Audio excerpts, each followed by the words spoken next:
country, and we're proud to be a part of the Veterans Day Parade saluting the men and women in the military. Those who have served and those who are serving right now. One of those who is serving right now is the Deputy Secretary of Defense, the number 2 man in the Pentagon. Joins us in the booth, Ashton. Mr. Secretary, welcome. It's great to be here. What are your thoughts today on Veterans Day? Well, I mean, Veterans Day is always very special, but this one is very special in two ways. The first is, of course, it comes in the wake of Hurricane Sandy, and for us in the Department of Defense, that signified the kind of ethic that you saw here in New York that brought Americans together, which we feel especially animates the military as an institution, and we had the opportunity to help out and for the country to see that the military, even in the circumstance here at home, a storm, not just Afghanistan, not just Iraq, not just terrorism, but that we have something to offer. So that's something special. The other thing that's special is that this is the 50th anniversary of the beginning of the Vietnam War, and I think we're all mindful that when that generation of veterans came home, they didn't get the welcome they deserved. Paul, his generation, he spoke of that earlier today, didn't get the welcome that they deserve. So here's an opportunity to say to those veterans of Vietnam, maybe for the first time for some of them, on behalf of all of us, certainly on the part of the Department of Defense, welcome home at last, welcome home.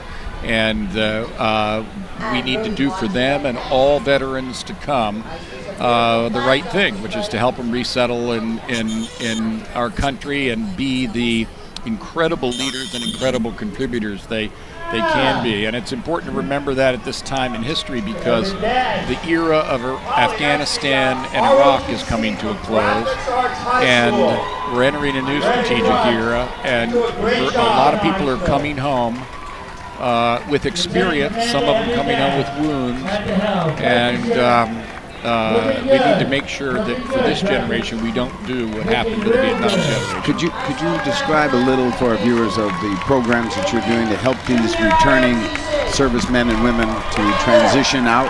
Because we obviously see the reduction in force coming, and the question is, what are we doing to help them be ready for employment? First thing is to start them while they're still in service, not just right at the end, with what we call transition assistance, which means starting them thinking, what might be next for me? How do I explain the incredible skills I have developed as a member of the military and explain them to civilian employers, translate that into their terms?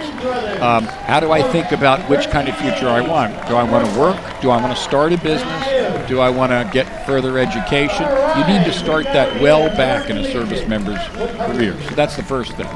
Second thing is to accelerate the transition process, particularly the processing of benefits, which these people deserve, and they deserve them promptly. And I got to tell you, I can't tell you as I sit here right now that the way that we do that with Veterans Affairs is the way it ought to be done. We're working very hard to improve that. So that's the second thing. Third thing, mental health. I think we have the scientific basis now that we didn't have in the Vietnam era, the Korea era, the World War II era, and all the way back to shell shock in World War I, not only to understand the hidden wounds of war, but to destigmatize them so that people understand that getting help is a reflection of strength, not of weakness. And second of all, we're getting a better scientific basis for actually providing that help. And so we've done that. We have destigmatized PTSD, haven't we? My sense in the military that it's understood that it happens, it can happen in combat, and when folks come home, there's no one pointing fingers at somebody who seeks help in the military anymore. That's absolutely right.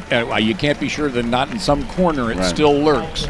But by and large, I experience it. I'll talk to a soldier in Afghanistan, in the hospitals there, or when they come home, and you ask them, what happened and what's going on with you, and they have no problem saying right next to loss of an arm or something, I have PTS. That's another issue for me I need to work on. So you're the number 2 guy at the Pentagon. So whenever the top guy goes on vacation, you're the Secretary of Defense. That is true. That seems like a very cool gig. Well, you know, it's great to work for, first of all, Secretary Panetta, who's a wonderful guy, incredibly skilled, decades of experience, and warm and great. And then second, you know, what institution to be a part of?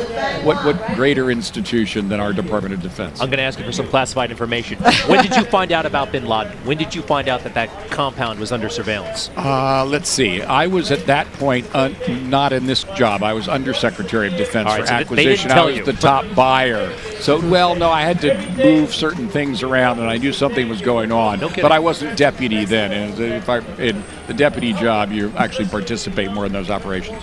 Ashton Great. Carter, Deputy Secretary of Defense, thank you very much for joining Thank you, us. sir. Thank you all. Thank you Thanks for what very you do much for us. Thank you for all you covering do. this wonderful parade. Thank you. Appreciate it. And you know, we should mention that, you know, the heads of our police department and fire department